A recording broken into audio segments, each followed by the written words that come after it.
1 கொரிந்தியர் 15ஆம் அதிகாரம் 19ஆம் வசனம். இம்மைக்காக மாத்திரம் நாம் கிறிஸ்துவின் மேல் நம்பிக்கை உள்ளவர்களாயிருந்தால் எல்லா மனுஷரை பார்க்கிலும் பரிதபிக்கப்பட்டவர்களாயிருப்போம். இது ஒரு நல்ல வார்த்தை.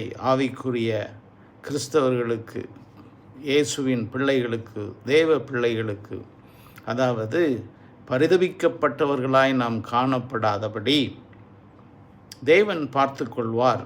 கிறிஸ்து சொல்லியிருக்கிறார், முதலாவது தேவனுடைய ராஜ்யத்தையும் அவருடைய நீதியையும் தேடுங்கள், அப்பொழுது இவைகளெல்லாம் சரீரத்திற்கு தேவையானது யாவற்றையும் அவர் கொடுக்க வல்லவராயிருக்கிறார், வாக்கு பண்ணியிருக்கிறார்.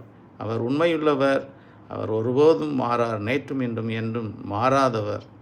ஆனபடியினாலே வாக்களித்தவர் அதை தம்முடைய குமாரனில் நிறைவேற்றினார். அதுபோல சகலத்தையும் நமக்கு நிறைவேற்ற வல்லவராயிருக்கிறார். நாம் இம்மையிலே தான், இந்த உலகத்தில் தான் இருக்கிறோம். இந்த உலகத்திலே எனக்கு சாட்சியாய் இருங்கள் என்று சொன்னார். ஆனபடியினாலே பரலோக ரகசியங்களை நாம் வேத வசனத்திலிருந்து கற்றுக்கொண்டு பரலோக குடிமக்களாய் நாம் இந்த உலகத்திலே கிறிஸ்து இயேசுவுக்கும் அவருடைய சுவிசேஷத்திற்கும் அவருடைய நாமத்திற்கும் மகிமையாக ஜீவிக்க வேண்டும். இல்லையென்றால் இந்த உலகத்தின் மக்களை காட்டிலும் மிகவும் பரிதபிக்கப்பட்டவர்களாய் நாம் காணப்படுவோம் என்பதைத்தான் சொல்கிறார். ஏனென்றால் இது பிரத்யேகமாக இயேசு கிறிஸ்துவின் உயிர்த்தெழுதலை குறித்த ஒரு அதிகாரம். அங்கே அநேக காரியங்களை குறிப்பிடுகிறார்.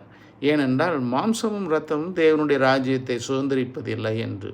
நாம் ஒரு நாளிலே, இமை பொழுதிலே நாம் மறுரூபமாக்கப்படுவோம். அப்படிப்பட்ட காலகட்டத்தில் இருக்கிறோம். ஆனபடியினாலே இம்மையை குறித்து அதிகமாய் வருத்தப்படாதபடி இதோ பரலோக பாக்கியத்தை பெற்றுக்கொள்ளும் அனுபவத்திற்காய் போராடுவோம், அதற்காய் காத்திருப்போம். இயேசு கிறிஸ்துவின் வருகைக்காய் மிக விரைவாக அது இருக்கும் என்று எண்ணி அனுதினமும் அதை எண்ணிக்கொண்டிருப்போம். அதற்காகவே நாம் ஜீவிப்போம். மக்களுக்கும் பரலோக நற்செய்தியை நாம் பகிர்ந்து கொள்வோம். பரலோகத்தின் இரகசியங்களை வேதத்திலே ஆராய்ந்து கிறிஸ்து நமக்கு போதிக்க வல்லவராயிருக்கிறார்.